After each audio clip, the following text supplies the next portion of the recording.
This is Lauren Burke, and we're going to talk about the case of Kada Scott tonight.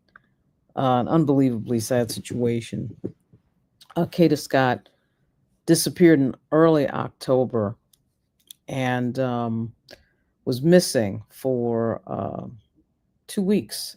And the police were trying to find her for 2 weeks. And it turned out that the person that they eventually apprehended was someone who they had already had in custody earlier in the year who made bail.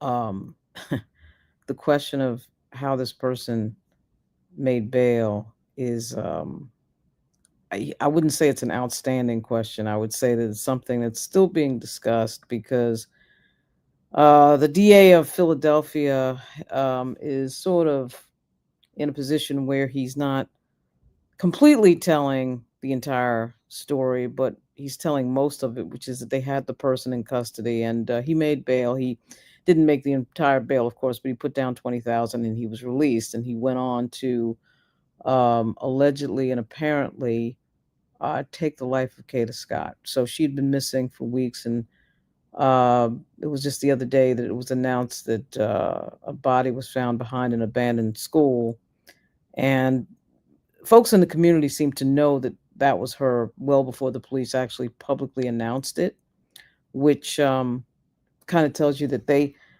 folks in the community were ahead of the curve. Apparently, the police had gotten a bunch of tips on her disappearance, and finally, they um, they announced that it was her today, this morning. So, at any rate, take a look at the press conference that they did, which actually is the first time I'm seeing it. I saw, a few clips of it earlier, but the entirety of it I had not seen. Saw clips of the police chief in Philadelphia, but he's not really the focal point of this moment. The focal point of this moment really is, in fact, the prosecutor's office. Actually, the police did a pretty quick job of getting to the bottom of at least locating Miss Scott. It's a really sad story, and really a terrible example of really just a terrible example of what happens when I think somebody makes a mistake. It looks like the DA's office made a massive, massive mistake in this case. I don't know how you can really come to any other conclusion, but it is a situation that the details are still coming out. And to say that Krasner may be in a little bit of trouble, I think would be a massive, massive understatement because you can trace back. Obviously, you can trace back that decision to her death, and I wouldn't be surprising to me if there was some sort of a lawsuit filed or something. I'm sure that's coming because that decision not to hold that individual in custody, it would appear, literally cost somebody their life. But just take a look at this press conference that they did today. Uh, it is, in fact, DA Krasner at the microphone. Let me start it from the beginning.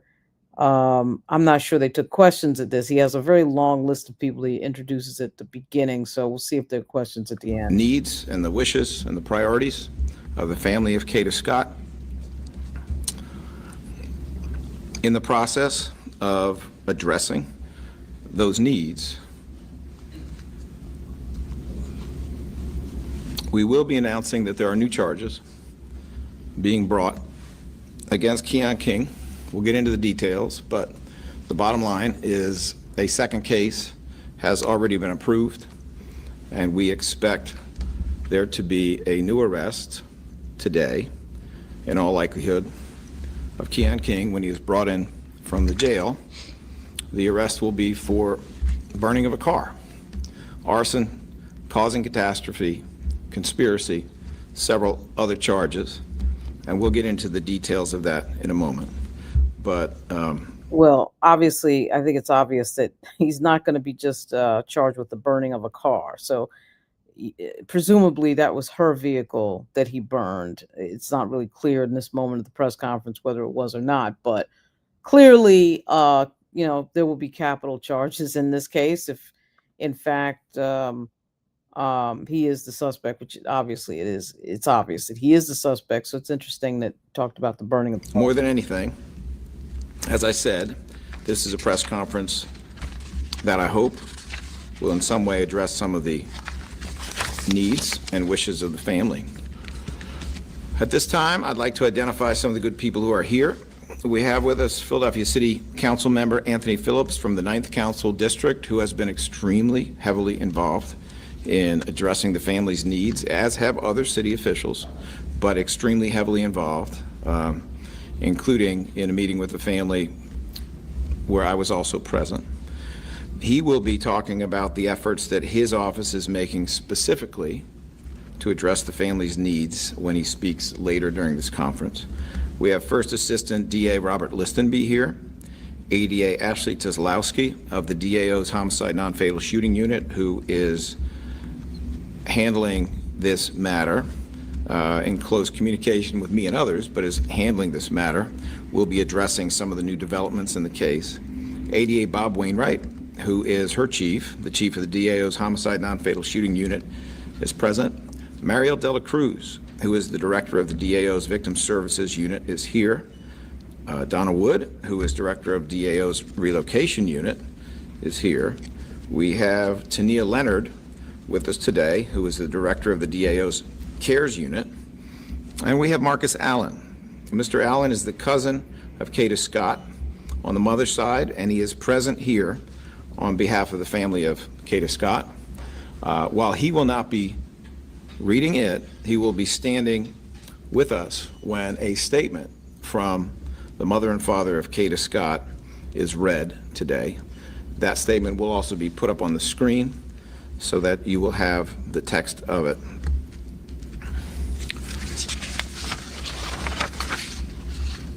Over the last several weeks, Mayor Sherrell Parker. Obviously, Krasner is extremely, as he should be, nervous. That's going to be interesting at the end, the family members reading something. The Philadelphia Police Department, the Philadelphia DA's office, elected local officials as well as faith leaders and community leaders have been showing acts of kindness, support, advocacy, prayer for Kada Scott's family. Yesterday, I had the chance to visit Kada Scott's mother, father, sister, uncle, and cousins, along with Philadelphia City Council member Anthony Phillips and some other members of our team to speak to them, to listen to and to access their current needs, to explore how the DAO can assist them and walk with them through this horrific and difficult journey, to express our condolences to them in person, and to offer resources through our external engagement operations, which include our Victim Services Unit and our CARES Unit. We also were there to provide the most recent update on the investigation, to answer their questions about the prosecutorial process, its details, its timing, and what they, as a family, can expect next in the criminal justice process. It was very important to me for them to get some details about the case, which is developing almost hourly from us, and not just from the media. And that is no disrespect to the media, but it's hard for a family to read and learn things about a loved one for the first time on a television screen or on social media or by reading an article. So we wanted to make sure that we conveyed to them as early as possible, as much as possible, so that they would have the information that they wanted and that they needed. This is interesting. So, of course, he's putting a lot of attention here on everything else except the question of how it was that this person who they had in custody earlier this year got out and by the way, had him in custody for strangling a woman. I mean, it wasn't like they had him in custody for a traffic ticket. We'll see what else he says here. During the sit-down with the family, we made a commitment that today's press conference would be all about their daughter,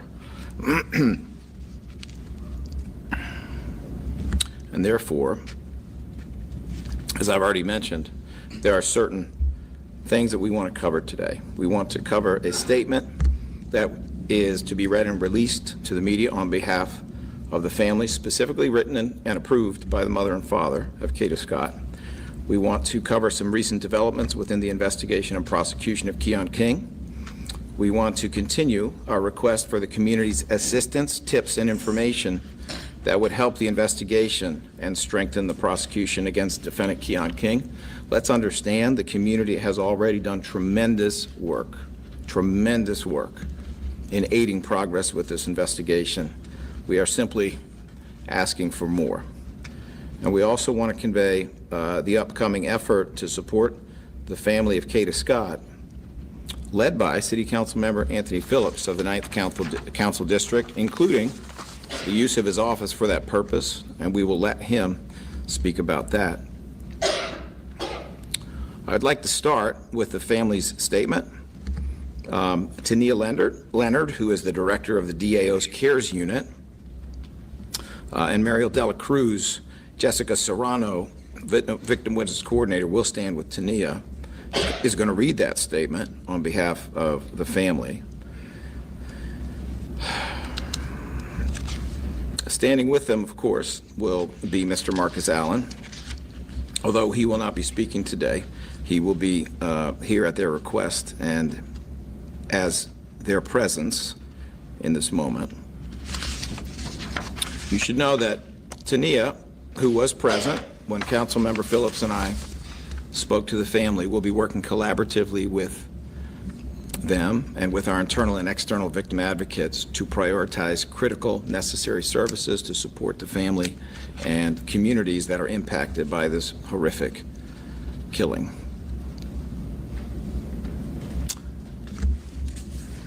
Tania Leonard and friends.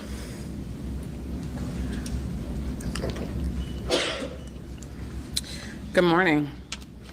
I'm Tania Leonard, the Director of Crisis Assistance, Response, and Engagement Unit here at the Philadelphia District Attorney's Office. And on behalf of the CARES unit, I want to begin by extending our deepest care and support to the family of Kada Scott during this unimaginable, difficult time.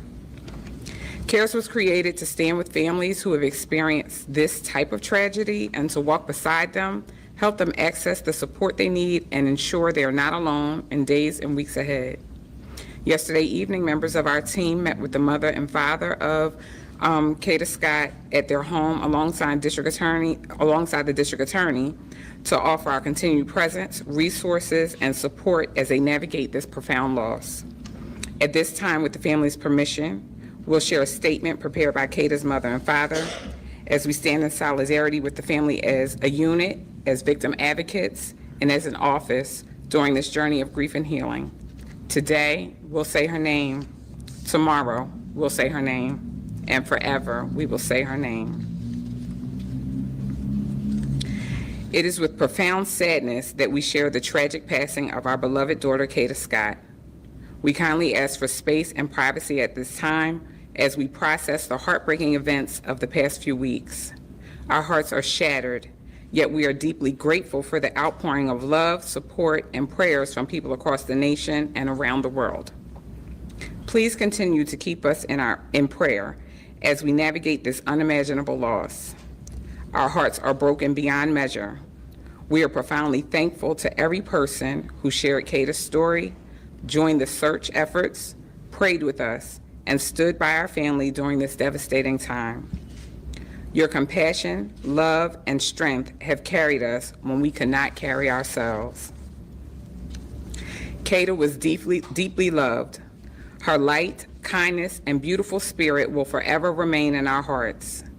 We also wish to extend our heartfelt gratitude to Mayor Sherelle Parker, the Philadelphia Police Department, all first responders, local volunteers, community organizations, and media outlets, as well as everyone who worked tirelessly to help find our daughter. Although the outcome is one no parent should ever have to face, we remain thankful for the unity, leadership, and love that surrounded us through it all. As we continue to grieve, our family now seeks justice for Kada. We place our full trust in the Philadelphia Police Department and the Philadelphia District Attorney's Office to ensure that the truth is revealed and that those responsible are held accountable to the fullest extent of the law. Please honor Kada's memory by showing kindness and care to one another, just as she did every day of her life. With love, strength, and gratitude, the family of Kada Scott. That's interesting. It didn't sound like anything in here that would indicate that they were dissatisfied with the DA's office, which I'm a little bit surprised at, but I suspect at some point an attorney will show up with some ideas because, again, the person in custody had been in custody before and then somehow got out and it would appear took somebody's life.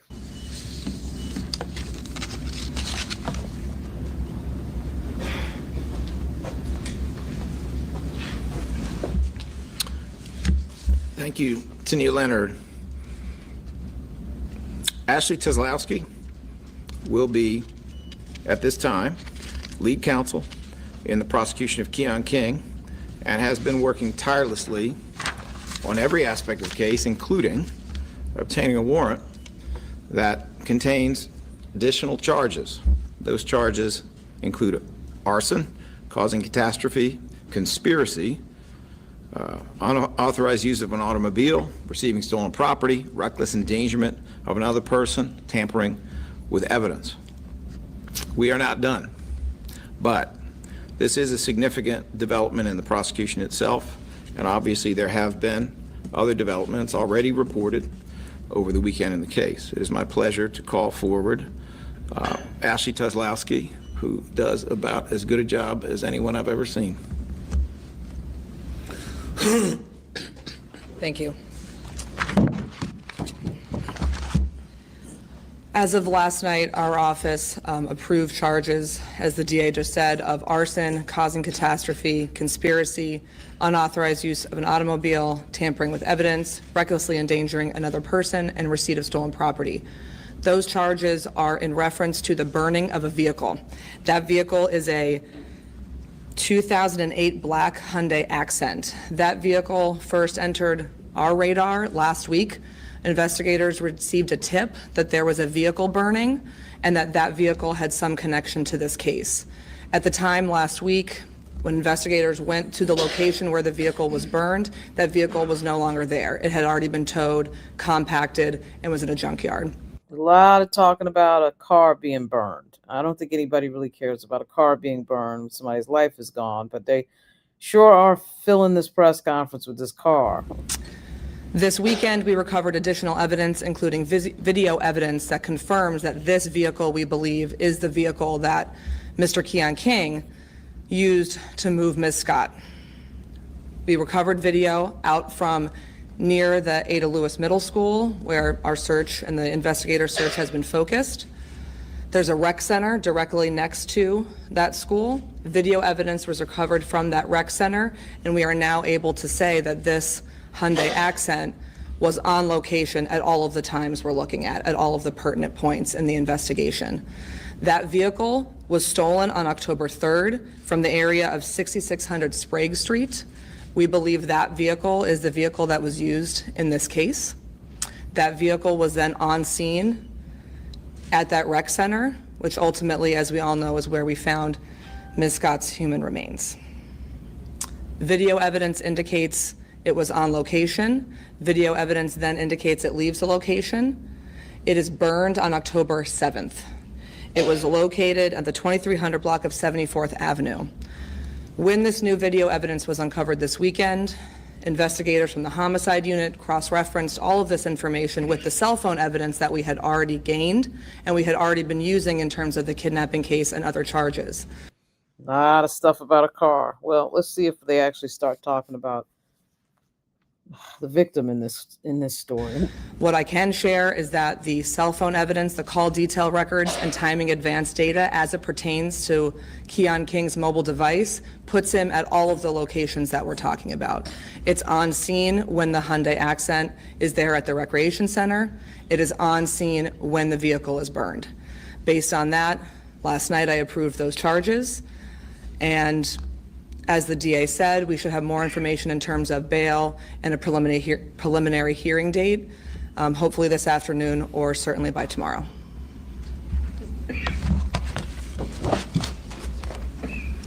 Okay. What happens next?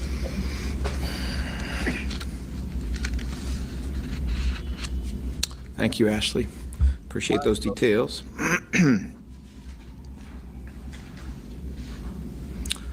Just a reminder to those in the public who have been so helpful, I think you just heard Ashley Teslowski talking about the fact that this burning automobile was connected to this case in part due to a tip from the public. I'm not kidding when I say that the public has played an enormous role here. I would ask residents of Philadelphia to continue reaching out with tips and information to seek justice for the family of Kada Scott and to allow us to have all the facts so we can justly and vigorously prosecute defendant Keon King and any other people who may have been involved with his activity. Philadelphia Police Department can accept this information at 215-686-TIPS. In other words, 215-686-TIPS. You could also call the DA's office at 215-686-8000, and we will make sure that your information is considered as an aspect of this investigation. It is now my pleasure to introduce Philadelphia City Council member Anthony Phillips of the 9th Council District, who has been on this, along with other city officials, to include Mayor Sherrell Parker, Police Commissioner Kevin Bethel, Council President Kenyatta Johnson. Yeah, I am going to speed this up because apparently they want to fill this thing. Let's see if they've got questions at the end. Faith from the family is the kindness and wonderful our lives. Young woman, the high school age sister is a young woman who continues to show incredible donations. Traumatizing for them right now. Developing situation, both in terms of investigation and prosecution. There are things that we know today that we cannot tell you. And we cannot tell you for a variety of reasons. The integrity of the investigation, safety, the trauma that the family is dealing with is not best handled by their finding things out for the first time in the media. I wonder what So that we is. will try to be as transparent and open as we can, consistent with those obligations and consistent with the purpose of this press conference, which is to respect the family's needs and wishes. Channel 3 CBS, I see Joe Holden and Josh Sanders. Yes, good morning. Good morning. I'll try to rattle these off, Mr. Krasner. First, can you give us any more information about the tip that leads police back to Ada Lewis? Secondly, how does she really meet Keon King, if you know? And then third, have there been any conversations about how King is out again after multiple, are you retraining people in your staff? All right, so that's 3 questions. Let me address the third one. We are always trying to do better. We have already acknowledged, and I'll acknowledge again, we could have done better with respect to one or more of the decisions that were made in a case that was otherwise handled well. And we are looking at a variety of different options that I think are appropriate for the lessons that we have learned in this case. As for your other 2 questions, I'm going to ask Ashley Teslowski to come forward to answer them for you. So in terms of your first question about the tip, what I can share is that obviously initially we received a tip to go to a meeting last week. We received a tip to go to the Ada Lewis Middle School. Investigators went, did a thorough search. Essentially what the new tip was this weekend was go back. It was go back, she's there, look again, and they did give more specific details in terms of where to look. Wow. And ultimately that is what led us to her. Text, email, can you say how? I'm not going to say how. Obviously, we are investigating the tip. and will continue to do that, but the tip was more specific than the first. It was very specific to go back, and it was more specific in terms of where to look, and that is what the police did. Wow, they got a tip to an exact location. Well, that obviously would indicate that the person who tipped them off knew a lot of information, and would seem to me would be almost like a suspect. They seem to be kind of cagey on that question. That's interesting. And I'm sorry, your second question was? How do they know each other? I'm still not going to comment on that. It's something that is actively being investigated. Obviously, they knew each other to some extent. We believe in terms of maybe there was some cell phone communication, obviously. But other than that, I'm not going to comment in terms of how they know each other. That's something that's still, or where they met or how long they knew each other, because that is something that's still being investigated.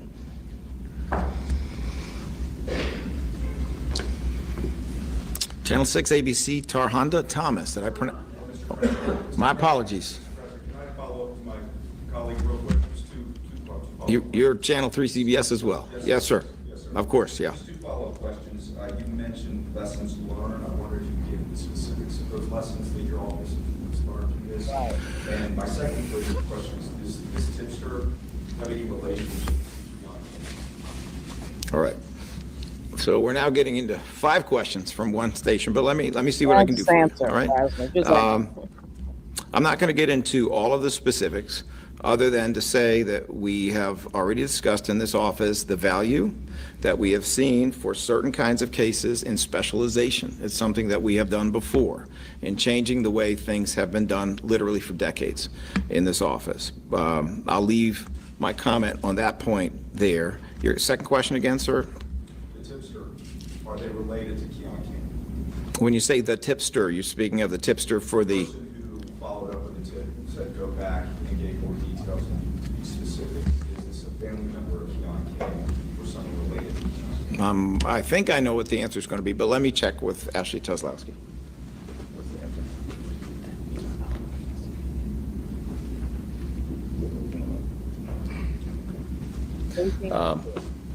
Well, that answer is a little different than I expected. The answer is we don't know, and we are investigating it at this time. All right. Taronda, I apologize for mispronouncing. I want to make sure a point of clarification. Has the medical examiner officially confirmed that this is Kada Scott, made a positive identification? And then my second question is, going back to the case in January related to this, who withdrew the charges? Was it something that the DA's office did, the judge? Make that clarification. So as for your first question, it has been confirmed that these are the human remains of Kada Scott, and that has been confirmed by DNA. I believe that's also been reported. There was some erroneous reporting that it was quick DNA. It was actually not quick DNA. It was the regular DNA. So that is resolved. And I'm sorry, your second question? The second question was about the withdrawal of the charges with the January case. Who decided to withdraw those cases? Was it something done by the judge, the district attorney's office? And just as it relates to the witness not showing up, would it have been sufficient if that witness, for instance, gave a statement to police that was on video? Was that something that was there and not able to be used? So Ms. Thomas, this is something we addressed previously. I'll go over it again in summary form. But this is a situation in which there were actually 2 witnesses. There was a complainant. There was an eyewitness. There were good efforts to have the case prepared, to contact them, to speak to them. There were good efforts to subpoena them. Nothing is perfect in this life, but that was all handled well. The case was marked must be tried by a judge at the first listing when these witnesses did not appear. Neither one of them appeared for either one of these 2 listings. That is a judicial decision. It is not our decision. And then on the second occasion, when these 2 witnesses did not appear again, the attorney who was handling this case was faced with having the case either thrown out or withdrawn. There are certain strategic reasons why it can be better to have it withdrawn. But understand, when a judge of a particular level, and here it's the municipal court, rules that this is a must-be-tried case, that, under the laws that exist, requires the second judge to throw it out if the case is not ready to be tried. As we have indicated before, I do believe that there is a way this could have been presented without those witnesses. The buck stops here. That is on me, that it was not handled in that fashion. But I also believe, as I've said before, that it's a tough situation, especially in domestic cases, when you have a defendant out of custody who's going to come in and out of the courthouse doors just like those witnesses. All right, Channel 10, Telemundo, Isabel Sanchez. Sorry to be but I will ask in Spanish. Si nos puede hablar de estos nuevos cargos que presentan el día de hoy contra King, por favor. Tenemos cargos nuevos. En este caso, tienen que ver con lo que pasó con un automóvil. Quemaron el automóvil. Is that the right word? Okay. I saw those eyes. I thought I got it wrong. Let me try it again. Tenemos cargos nuevos, en este caso, sobre quemar un automóvil. Esos cargos van a incluir el cargo de arson, también de auto theft, receiving stolen property, causing a catastrophe. Okay, English and Spanish. New charges. En español, yo creo. The other charges you're talking about, or is there a whole other case or another person that you're looking at? When you say second case, or did somebody, a victim, come forward? Is that the second case? When I say a second case today here, what I'm talking about is that this arson of this automobile is a second case. Please remember that these events didn't all happen in a 30-minute period of time. These happen on different days, in different places. They involve different activity. You know, the theft of a car, the burning of a car is different than a kidnapping, for example. So what is happening today is the initiation of a second case that will not only require a second set of charges and arrest, for which the defendant is going to be brought down from custody. It'll require a second bail hearing. Some of the process may occur at the same time in terms of the prosecution itself, because it's part of a larger story. But what we are announcing today in and of itself is a second case. Could there be additional cases if there are other victims who come forward? Yes, there could be additional cases if there are other victims who come forward. There could be additional cases as more evidence develops and we have probable cause to bring more charges for things that happened over this period of a few weeks. Oh, wow. So they're clearly looking at a second person, or they're looking at something, because they keep referring to another person, which kind of sounds like whoever the tipster was. Sounds like whoever gave them the tip of this thing is the person that they are looking at as a possible second subject. Obviously, it's impossible to tell, but that was a very interesting answer he just gave there. Nobody else stepped forward so far, other victims or anything like that? I'm not going to comment on that at this time. My second question is kind of more of the timeline. So just in my head, there's a lot of information. October 3rd, the car is stolen. We believe Mr. King stole that car, and then obviously she disappears October 4th. Then October 7th, the car is found burned and I guess towed away. At the rec center, is the car after it's stolen, or October 4th, is that the car that's used? We believe that Kada is in with Mr. King and they're at the rec center. When are they at the rec center? In between that October 3rd, when the car is stolen, and October 7th, when the car is found burned and destroyed? Well, I think you raise a very good point that the timeline is a little bit complex and confusing. And especially if you're talking about more than one car being used in more than one place, it's probably helpful to go through that timeline. So I'm going to ask Ashley Teslowski to come forward.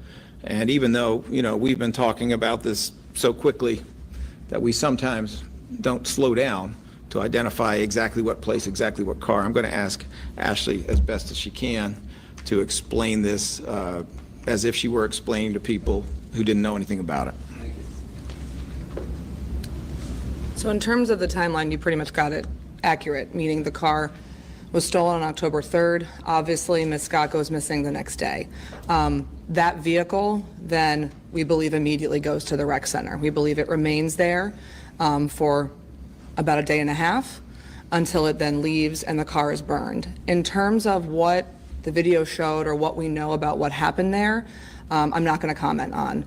I think there will be an appropriate time for those details to come out, and that appropriate time would be at the preliminary hearing when all of the evidence is presented. But in terms of a timeline, you had it right. October 3rd, the vehicle goes missing. October 4th, she goes missing. We then pick up the vehicle at that location where it remains for about a day and a half. It then leaves and is burned the next day on October 7th.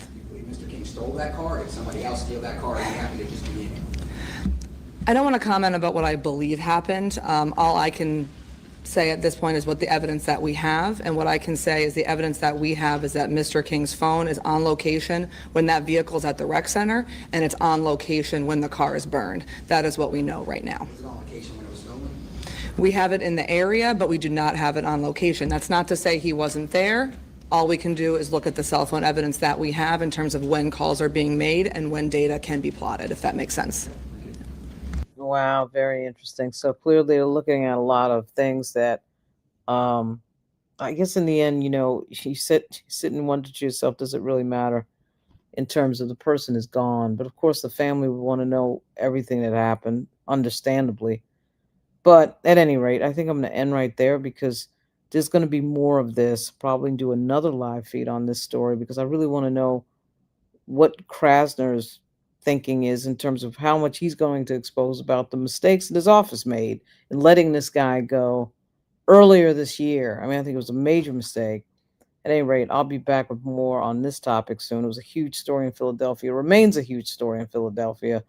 This is Lauren Burke, and I will be back soon.